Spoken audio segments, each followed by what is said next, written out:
여러분 인생살이에서 가장 복되고 좋은 것이 무엇이라고 생각하십니까? 돈 걱정 없고 건강에 대한 염려 없이 살아가는 것일까요? 소위 워라벨이라고 부르죠. 일과 삶의 이 여가를 균형을 맞추어서 하고 싶은 것 하면서 살아가는 것, 이게 정말 복일까요? 단언하건대 하나님께 가까이 가는 것이 우리 인생의 참된 복인 줄 믿습니다. 따라서 시편 73편을 읽어보시면 아삽이라는 사람은 이 악인들이 정말 많은 재물을 손에 쥐고 배부르게 떵떵거리면서 살아가고 죽을 때도 편안하게 죽는 모습을 복이라고 하지 않고 하나님께 가까이 하는 것이 내게 복이다. 시편 73편 28절에 하나님께 가까이 함이 내게 복이다, 이런 고백을 하는 것입니다. 세계적인 투자의 귀재라고 불리는 워렌 버핏이라는 분이 계십니다. 이분과 이제 투자에 대한 지혜를 얻기 위해서 한 끼 식사를 나누는데 수십억. 2022년도에는 이분이 이제 나이가 너무 많아서 더 이상은 이런 식사를 통한 대화를 할 수가 없다. 마지막 식사를 경매에 붙였어요. 낙찰가가 자그마치 우리 돈으로 246억 원이었습니다. 이 투자에 대한 지혜를 얻기 위해서 워렌 버핏과의 만남을 위해서 2시간가량이에요. 그 만남을 위해서 수십억에서 심지어는 246억이라는 엄청난 돈을 불태울 정도인데 우리 인간을 죄에서 구원해 주실 뿐만 아니라 살아갈 힘과 용기와 지혜를 주시는 살아계신 하나님을 만나기 위해 우리는 어떤 투자를 하고 있습니까? 앞서 5장에서 히브리서 기자는 멜기세덱의 반차를 따르는 제사장 이야기를 꺼내다가 그만 탄식을 터뜨리고 말았습니다. 이 히브리서라는 편지를 받아보는 독자들이 듣는 게 너무 둔하다는 거예요. 그래서 이 멜기세덱 이야기 꺼내다가는 도저히 안 되겠다. 그도 그럴 것이 이 히브리서를 받아보고 있는 독자들은 유대인 출신의 그리스도인들이라고 했잖아요. 그들이 이제 예수 믿는 것 때문에 박해를 받게 되니까 이전에 박해가 없던 유대교로 돌아가자. 어차피 같은 하나님 섬기는데 유대교로 돌아가자. 이러면서 그 믿음이 밑둥치부터 흔들흔들 요동치고 있었기 때문입니다. 그래서 6장에서는 멜기세덱 이야기는 아예 꺼낼 생각도 하지 않고 너희가 믿음에서 이 성장을 이루어야 된다. 위로와 경고를 주는 이야기를 하면서 마지막에 다시 한번 멜기세덱의 반차를 따르는 제사장이 바로 예수 그리스도시다. 이 이야기를 꺼냈어요. 오늘은 이 못다한 이야기, 이 멜기세덱의 반차를 따르는 멜기세덱 계열의 제사장이신 예수님에 대해서 풀어나가는 내용이 오늘 주를 이루고 있습니다. 이 발음도 쉽지 않잖아요. 멜기세덱. 이게 왜 그렇게 중요한가? 이 결론부터 말씀드리자면 이 멜기세덱 계열의 제사장이신 예수님을 통해서만 하나님께 가까이 나아갈 수 있다. 바로 그 이유 때문입니다. 자, 이제 함께 말씀에 귀를 기울이면서 주시는 메시지를 살펴보도록 하겠습니다. 오늘 말씀 1절과 2절에서 히브리서 기자는 멜기세덱이라는 사람이 살렘 왕이고 지극히 높으신 하나님의 제사장이다. 여러 왕을 쳐서 죽이고 돌아오는 아브라함을 만나 복을 빈 자다. 말씀 좀, 이렇게 소개를 하고 있습니다. 아울러 이 살렘 왕 멜기세덱이라는 호칭은 2절 끝부분을 보면 의의 왕, 평강의 왕이다. 이런 해설을 덧붙이고 있어요. 자, 그런데 멜기세덱에 대해서 우리가 정말 주목해 보아야 할 부분은 이어지는 부분입니다. 3절 말씀 함께 한 목소리로 보겠습니다. 시작. 아버지도 없고 어머니도 없고 족보도 없고 시작한 날도 없고 생명의 끝도 없어 하나님의 아들과 닮아서 항상 제사장으로 있느니라. 이 말씀을 읽으면서 어떤 분들은 멜기세덱을 하나님의 아들이다, 예수님이다 이렇게 오해하시는 분들이 있는데 이 말씀은 전혀 그런 뜻이 아닙니다. 멜기세덱이 초자연적인 인물, 하나님의 아들이다, 이런 이야기를 절대 하고 있는 게 아니라는 거예요. 여러분께서 말씀을 주목해 보시면 히브리서 기자는 이 멜기세덱이 하나님의 아들이다라고 하는 것이 아니라 하나님의 아들과 닮아서라고 이렇게 표현을 하고 있습니다. 헬라어 원문으로 이 부분을 다시 보면 하나님의 아들과 닮게 하셔서 이렇게 번역을 해야 맞아요. 하나님의 아들과 닮게 하셔서. 신적 수동태를 쓰고 있는데 무슨 말인가 하면 하나님이 이 멜기세덱이라는 인물을 하나님의 아들과 닮은 것으로 여겨주신다는 것입니다. 하나님께서 멜기세덱을 하나님 아들과 닮은 것으로 여겨주신다. 자, 그럼 어떤 면에서 이 멜기세덱이 하나님 아들과 닮았다는 것인가? 여러분, 히브리서를 받아보고 있는 독자들은 유대인 출신의 그리스도인들입니다. 따라서 이 유대인들이 멜기세덱을 이해하는 것이 오늘 말씀 이해에 굉장히 중요해요.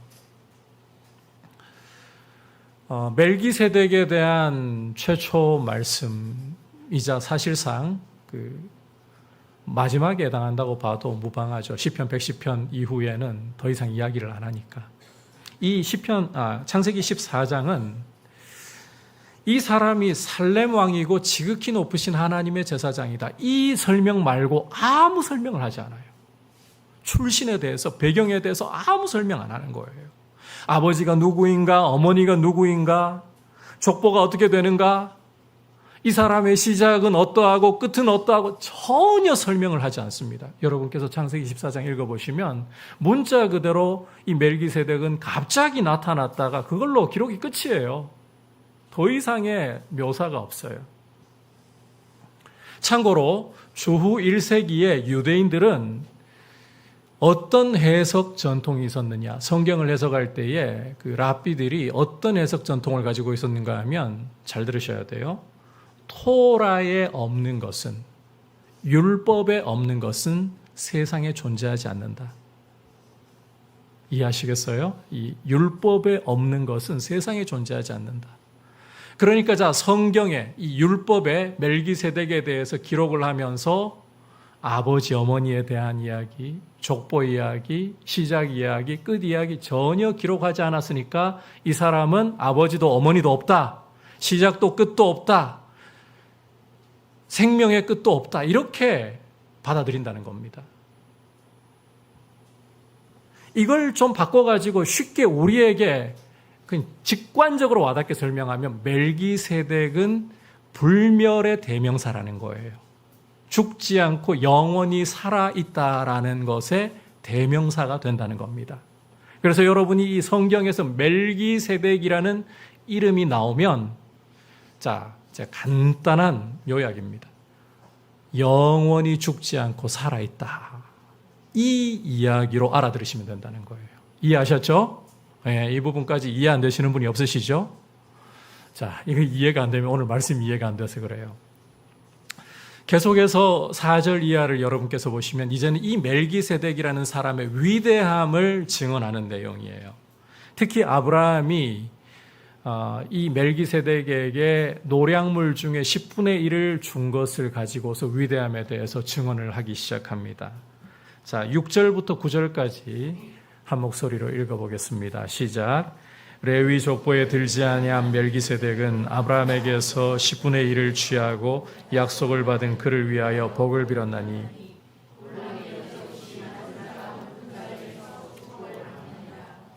또한 10분의 1을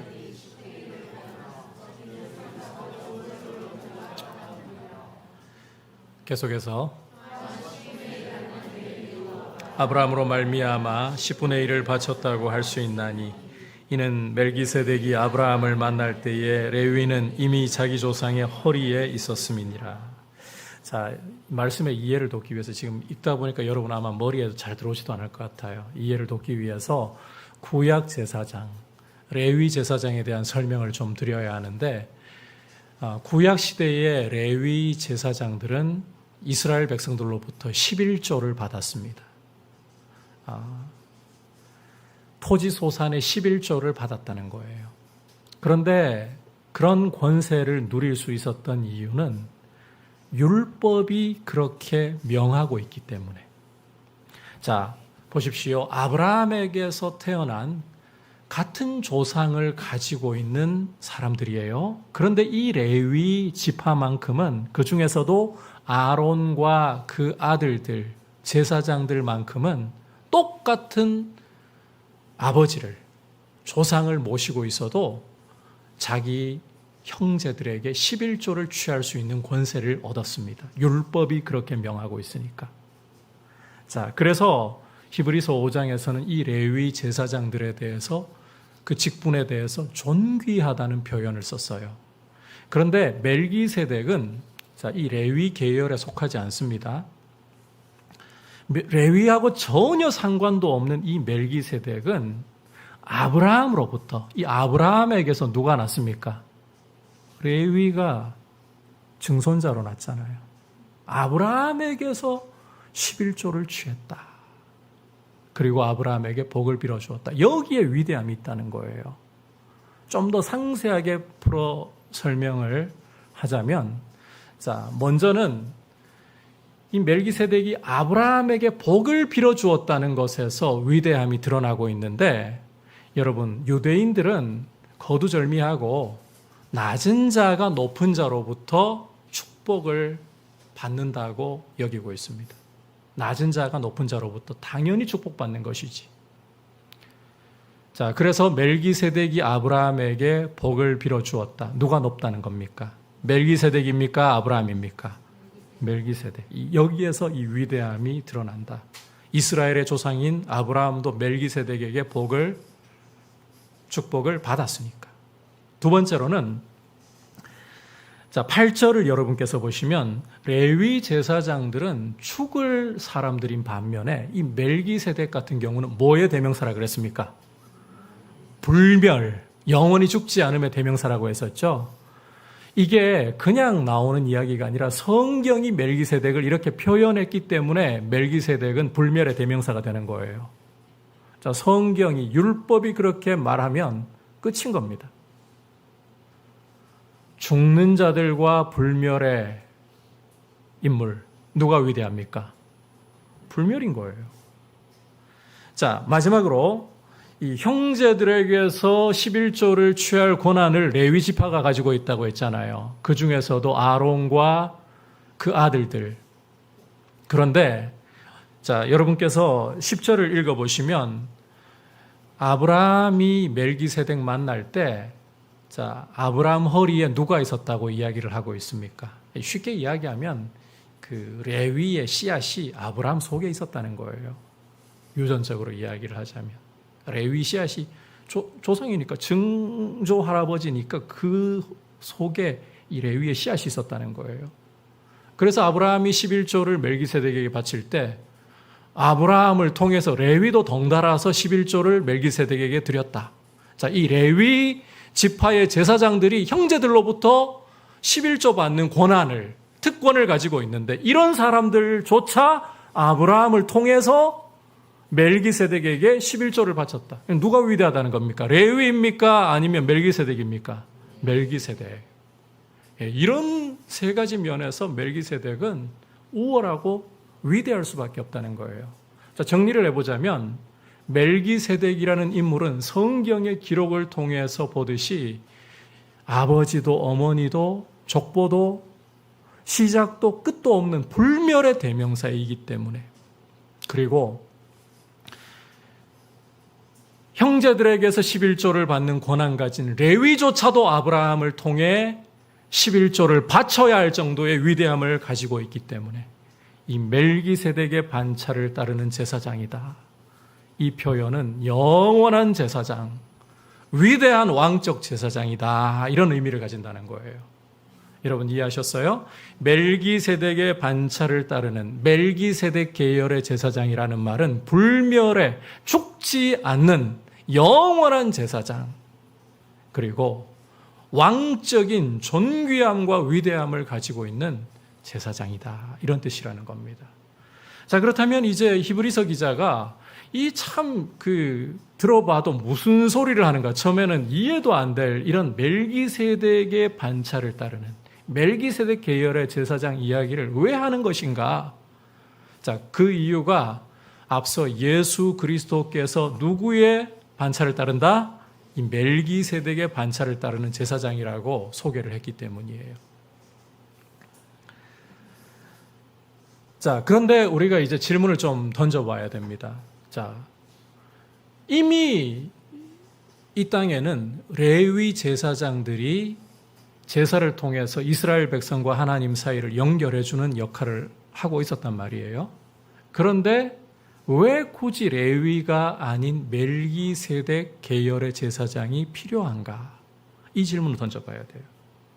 12절을 보시면 그 이유에 대해서 11절입니다. 11절 보시면 그 이유에 대해서 레위 제사 직분으로는 온전함을 얻을 수 없기 때문이다. 이렇게 이유를 설명을 하고 있습니다. 이어 12절 보시면 제사 직분에 변화가 생기면 이제는 율법도 반드시 변화가 생겨야 한다. 자, 이런 이야기를 하고 있는 게요. 율법이 레위 제사장들을 세웠잖아요. 그러니까 레위 제사장이 온전하지 못하면 율법에도 변화가 생겨야 한다. 이렇게 말하는 거예요. 자, 어떤 변화가 필요한가? 함께 13절부터 15절까지 읽어보겠습니다. 시작. 이것은 한 사람도 제단 일을 받들지 않는 다른 지파에 속한 자를 가리켜 말한 것이라. 우리 주께서는 유다로부터 나신 것이 분명하도다. 이 지파에는 모세가 제사장들에 관하여 말한 것이 하나도 없고 별다른 한 제사장이 일어난 것을 보니 더욱 분명하도다. 자, 율법의 변화가 필요하다. 레위 제사 직분으로는 불완전하니까, 온전하지 못하니까 변화가 필요하다. 율법도 따라서 변해야 된다. 뭘 변해야 된다는 말이냐? 이제는 레위, 쉽게 말하면 이겁니다. 결론부터 쉽게 말하면 레위 지파가 아닌 다른 지파에서 제사장 나와야 된다 이 말이에요. 그런 변화가 필요하다는 거예요. 레위 지파로는 불완전한데 왜 레위를 고집해야 되느냐? 제단 일을 받들지 않는 레위 지파가 아닌 다른 지파에서 제사장이 일어나야 된다. 자, 특히나 죽음의 문제가 이 레위 지파에서는 해결이 안 되어가지고 뒤에 보면 또 나오겠지만 숫자가 많아요. 레위 제사장들은. 이런 불완전한 제사장, 이런 지파가 아니라 제단과 아예 상관없는 다른 지파에서 제사장이 일어나야 된다. 그리고 핵심은 이겁니다. 죽음의 문제 때문에 불완전하니까 불멸의 제사장이 일어나야 되는데 누가 불멸의 계열이라고 했습니까? 멜기세덱 계열의 제사장이 일어나야만 한다는 거예요. 그런 변화가 있어야 된다는 거예요.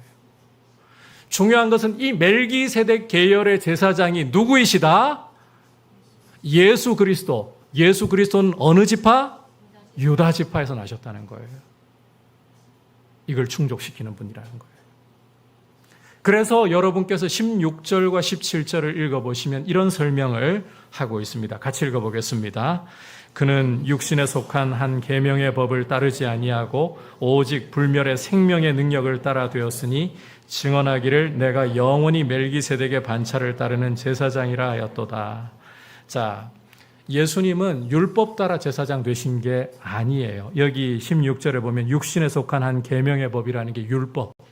예수님은 율법을 따라서 레위 제사장처럼 한계를 가진 제사장이 아니시고, 자, 불멸의 생명의 능력을 따라서, 자, 불멸 그러면 뭘 떠올려야 된다?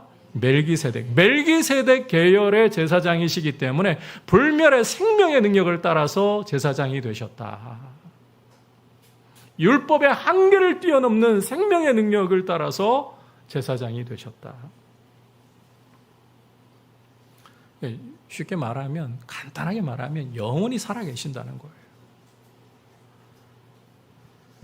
자, 18절은 또 한 번 율법의 한계를 천명합니다. 전에 있던 계명, 즉 모세 율법은 연약하고 무익하다. 그래서 결정적으로 19절 괄호안을 보시면 아무것도 온전하게 할 수 없다고 하는데, 이걸 쉽게 풀면 하나님께 나아가게 할 수가 없다는 거예요.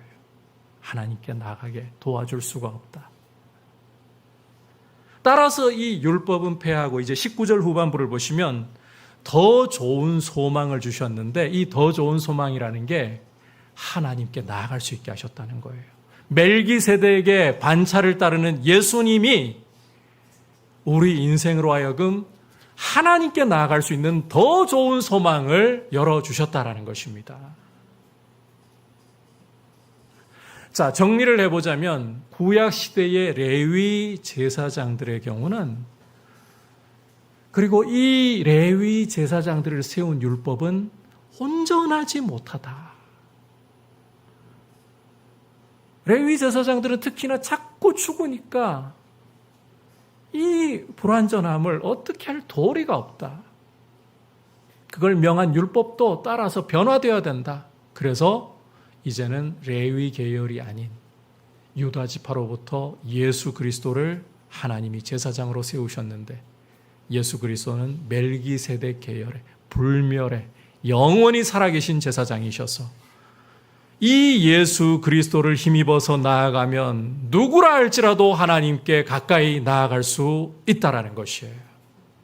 자, 이 부분 이제 좀 정리가 되셨나요? 자, 우리가 이 히브리인들이 글을 쓰는 그 방식이 익숙하지 않기 때문에 오늘 말씀 듣는 게 쉽지 않을 수도 있어요.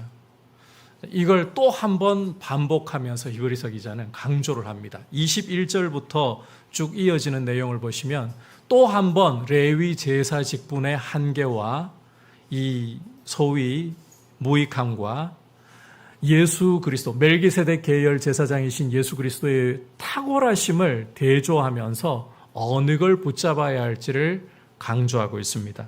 21절과 22절을 보시면 레위 제사장들은 맹세 없이 그냥 하나님의 임명으로 제사장이 되었다. 이건 출애굽기 28장 읽어보시면 알 수 있어요.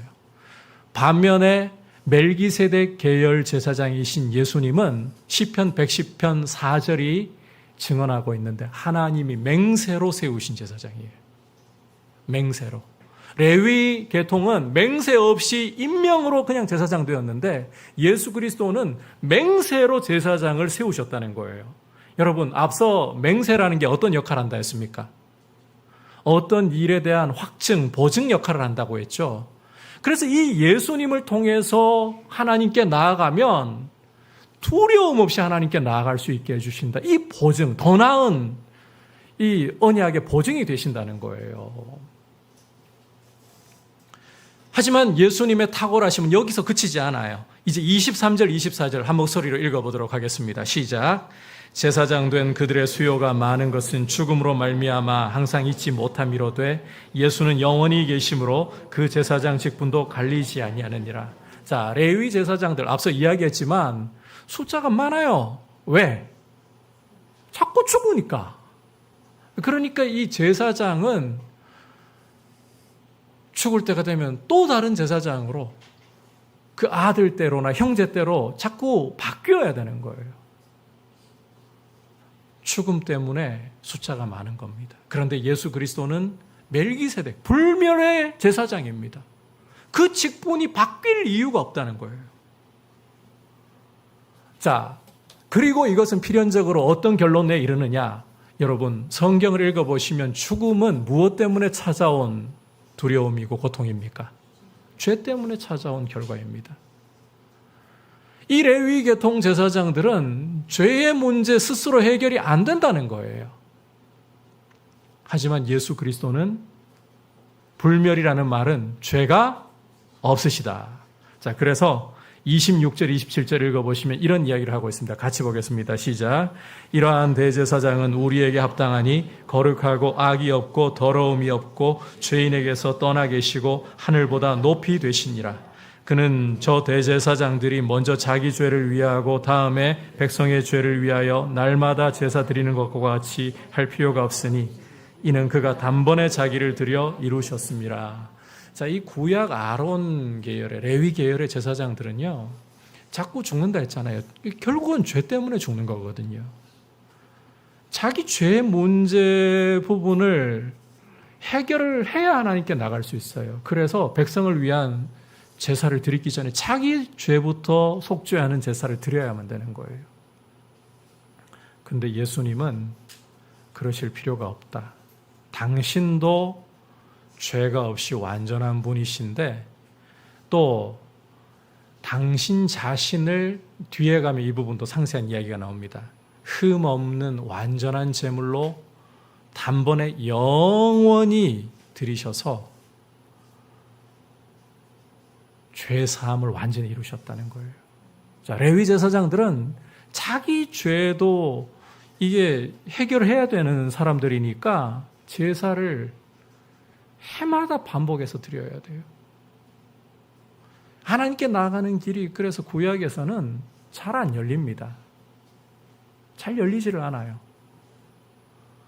제사장이 자기 죄부터 먼저 속죄하고 그 다음에 백성의 죄를 속죄하기 위한 피를 가지고 지성소에 나갈 때 그때만 딱 한 차례 열려요. 그런데 예수님은 자기부터 죄가 없으시고 이 흠 없는 자신을 완전한 제물로 십자가라는 제단에 바치셔가지고 우리 죄인의 죄까지 단번에 영원히 끝내버리셨어요. 더 이상 제사를 반복할 필요가 없는 거예요. 이러한 분이 예수 그리스도시라는 거예요. 그래서 이제 28절은 이 레위 제사장직과 예수 그리스도, 멜기세덱 제사장이신 예수님을 이렇게 대조하면서 요약해서 정리하고 있습니다. 28절 읽어보겠습니다. 시작. 율법은 약점을 가진 사람들을 제사장으로 세웠거니와 율법 후에 하신 맹세의 말씀은 영원히 온전하게 되신 아들을 세우셨느니라. 자, 여러분 어느 제사장이 낫습니까? 자, 지금까지의 히브리서에 제가 굉장히 빠르게 이게 굉장히 실은 내용이 많은데 여러분들한테 많이 설명한다고 잘 이해하실 것도 아니고 해서 최대한 간결하게 설명한 거예요. 알아들을 수 있도록 최대한 간결하게 설명을 한 건데 딱 봐도 어느 제사장 낫습니까? 예수 그리스도. 그런데 이 예수 그리스도를 버리고 박해를 받는다고 해서 박해 피하려고 유대교로 이 불완전한 제사 직분을 가지고 죄인이 하나님께 나아가는 길을 확실히 열 수도 없는 1년의 대제사장이 피 가지고 벌벌 떨면서 겨우 한 차례 나갈 수 있는 이런 데로 돌아가겠냐. 어리석은 것이라는 거죠. 예수 그리스도께서 이 멜기세덱 계열의 대제사장이 되심의 그 효과는 이제 25절에서 이렇게 또 잘 정리하고 요약을 하고 있습니다. 25절 같이 읽어보겠습니다. 시작. 그러므로 자기를 힘입어 하나님께 나아가는 자들을 온전히 구원하실 수 있으니 이는 그가 항상 살아계셔서 그들을 위하여 간구하심이라. 여러분, 예수 그리스도는 불멸의 멜기세덱 계열의 제사장입니다. 그분은 하나님 보좌 우편, 하늘 지성소, 하나님 보좌 우편에서 안 바뀌세요. 그 자리에서 영원토록 자기를 의지해서 하나님께 나아가는 자들을 대변해 주실 수 있는 거예요. 하나님께 두려움 없이 나아갈 수 있도록 그 중보의 역할을 감당해 주실 수가 있는 거예요. 여러분, 앞서 우리 인생살이에 최고의 복이 뭐라 그랬습니까? 하나님께 가까이 가는 거예요.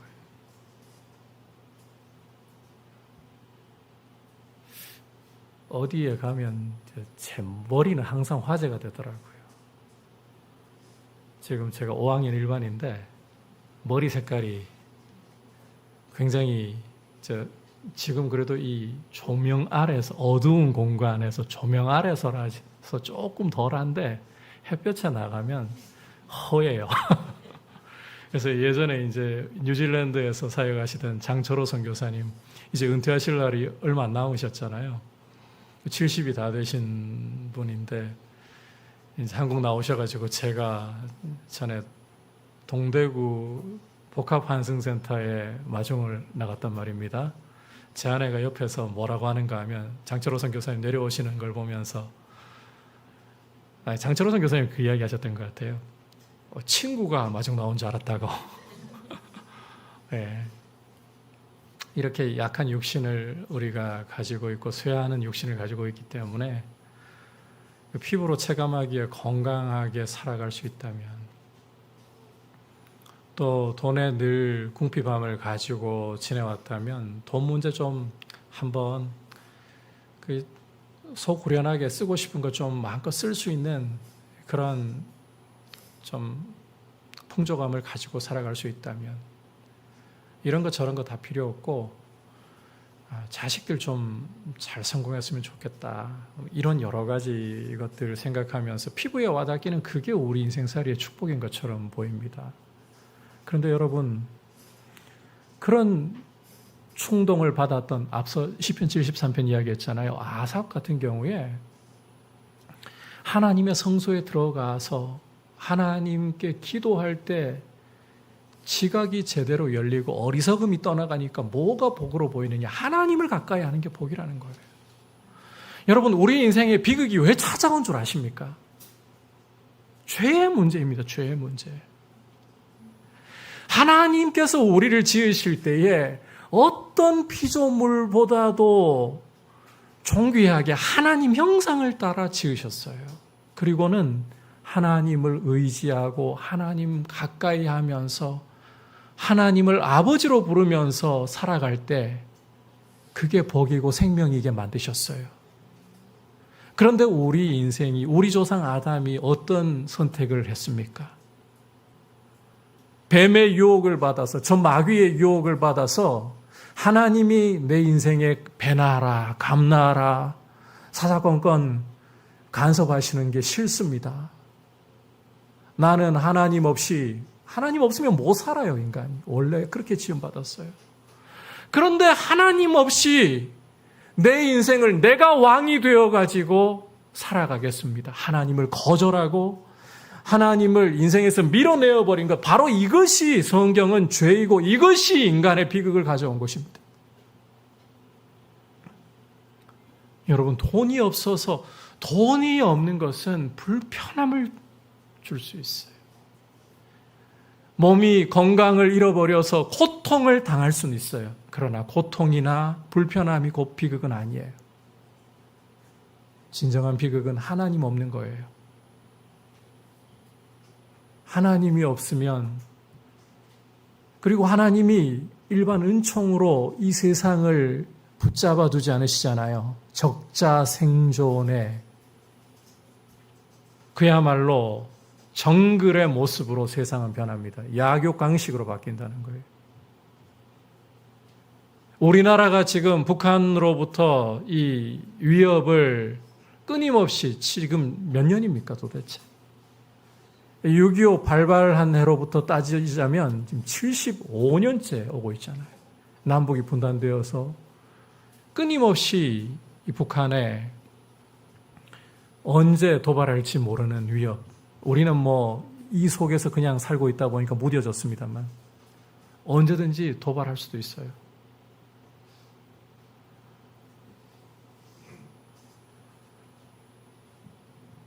그러다 보니까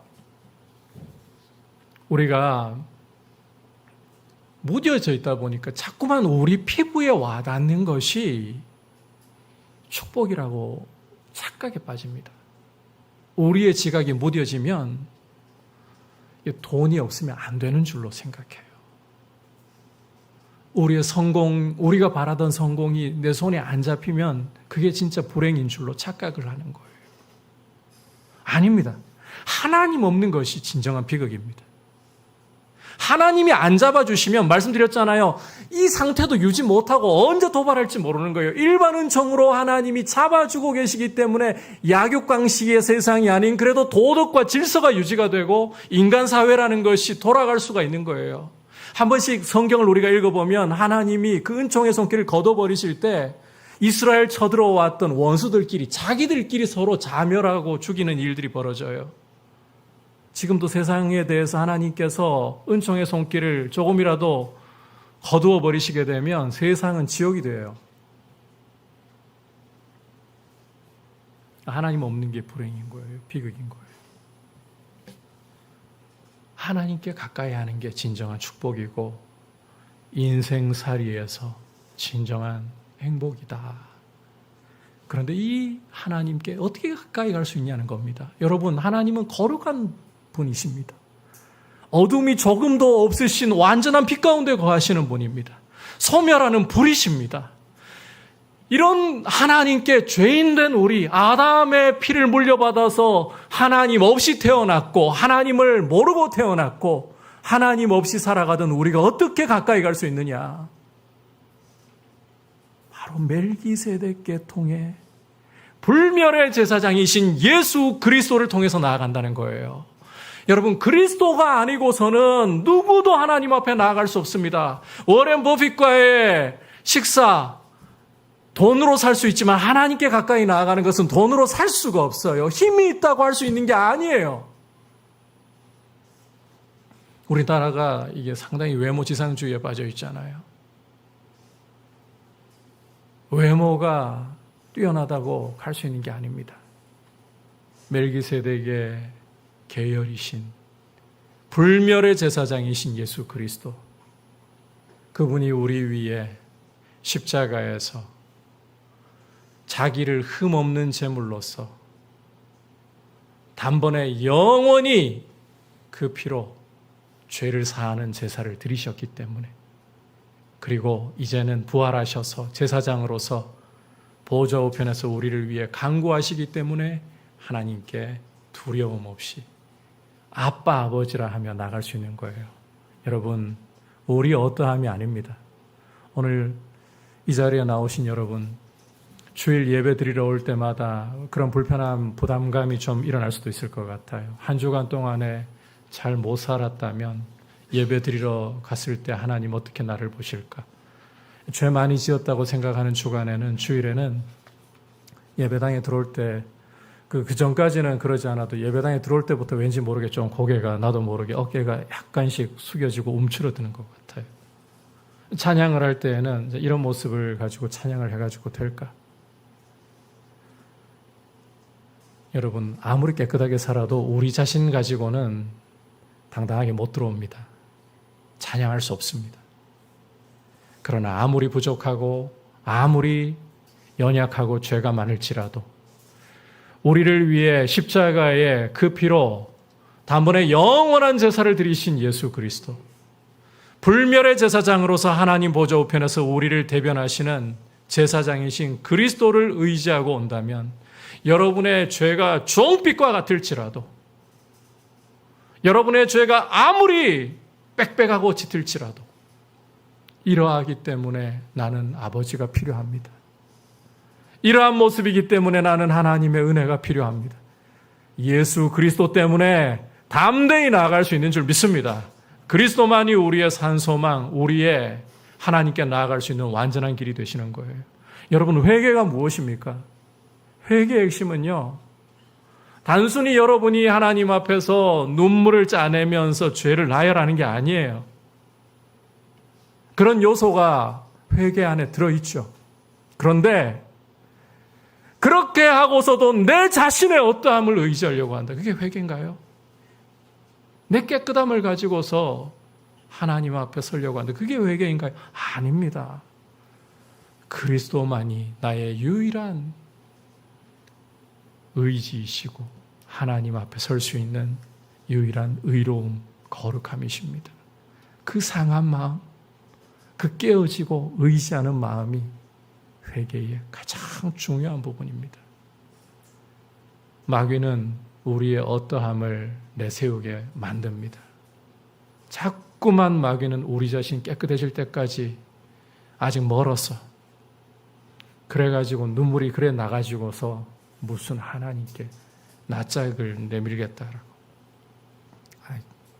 아니야, 아직 멀었어. 끊임없이 우리를 갖다가 우리 자신에게 주목하게 합니다. 그러나 성령님은 그리스도를 보게 하십니다.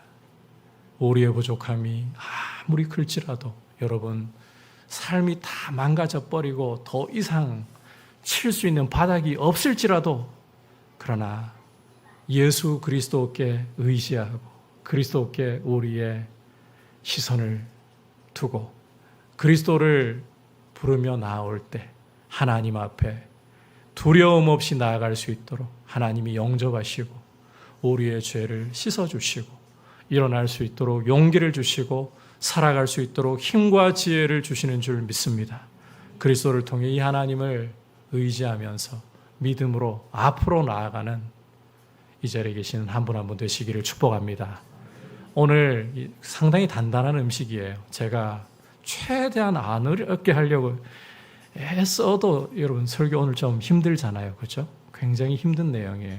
그럼에도 불구하고 히브리서 기자가 이렇게 기록했다는 것은 이 내용이 필요하다는 것입니다.